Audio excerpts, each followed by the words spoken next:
This is your warm-up for sore throats, or if you've lost your voice and you're just getting your voice back. Now, I don't recommend singing when you have a sore throat, but at the moment I've got a cold. It's what I thought it was COVID. It's actually probably just a cold. My throat is a little bit sore. It's about 2 to 3 out of 10. I choose one. Let's say it's 3 out of 10 in terms of soreness. My body feels fatigued and I do have a headache, so I wouldn't go out and do a gig, but I do feel like I can maintain my voice in a way that's going to keep it safe. So I haven't sung for a week. Just over a week ago, I was at a festival, my favourite festival, Rebellion Punk Music Festival up in Blackpool, and I did a 2-hour gig every day for 4 days, back to back for 4 days. So I did have to put myself on vocal rest on day 3. I took it easy on day 4, and I haven't sung since Sunday. So I haven't sung for now 9 days. I now have a sore throat, but I do have to maintain my voice. So I'm just doing these gentle exercises to keep my voice maintained so that I don't lose it and so that it doesn't get a shock when I go back to singing properly, when I go back to rehearsal next week. So I'm going to start here a little bit lower than where I would usually start. Actually, we'll just start here for those people with lower voices as well. So join in with me, and we're going to do a lip bubble. If you really, really can't do a lip bubble, then just do a Z sound. So actually do a Z, because we're going to go on to Z. So do a Z, so it's like a J sound, a Z. We're just going to gently sound. It doesn't have to be loud, nice and gently, but not so gently that your voice stops. You want some sound to come through.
Don't get louder as you go up in pitch.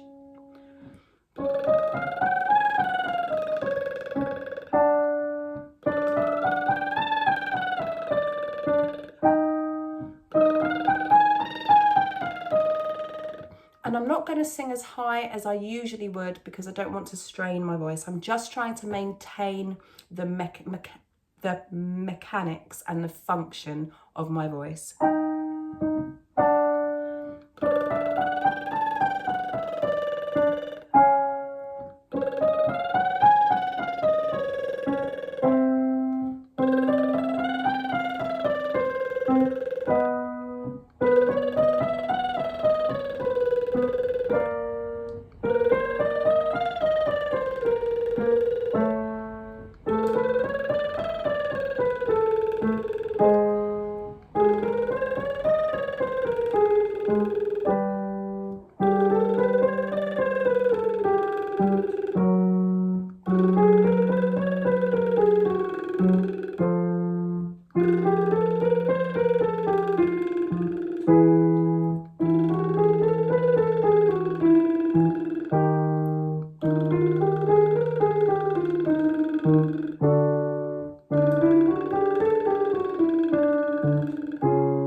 guys.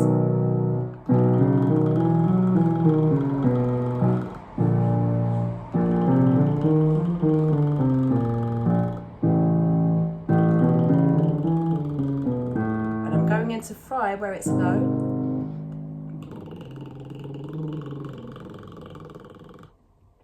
Now, fry is good for protecting your voice. It uses the false vocal cords, which sit just above your actual vocal cords.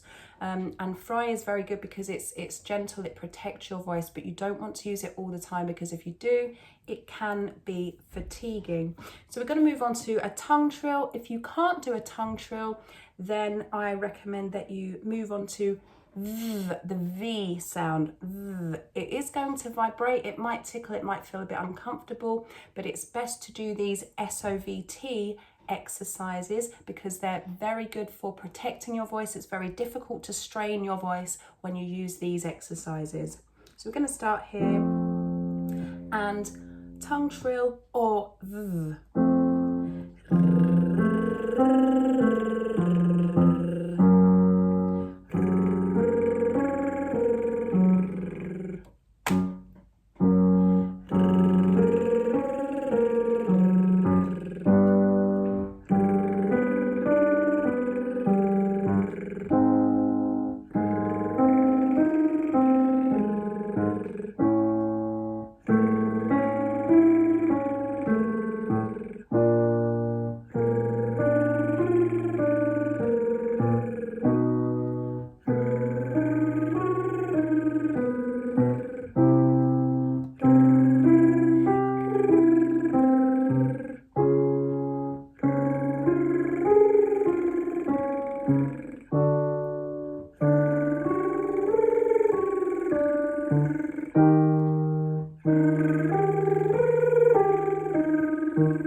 Back down.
So I can feel that it's really starting to soothe my throat.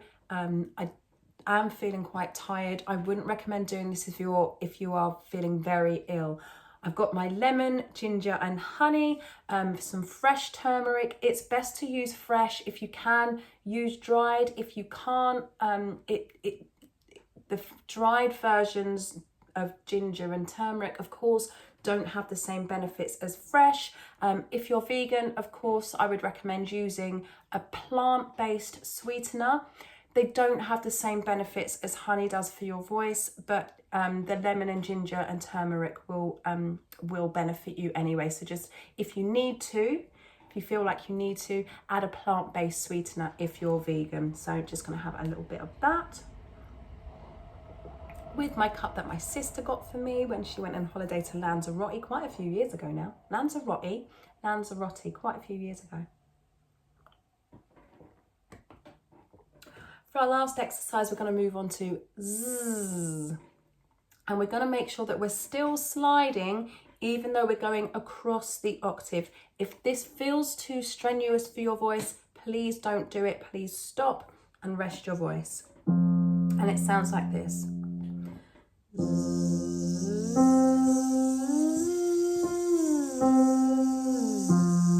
Here we go.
Just let some of the air come through your nose so that you're not squeezing your throat to get those notes.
Last one.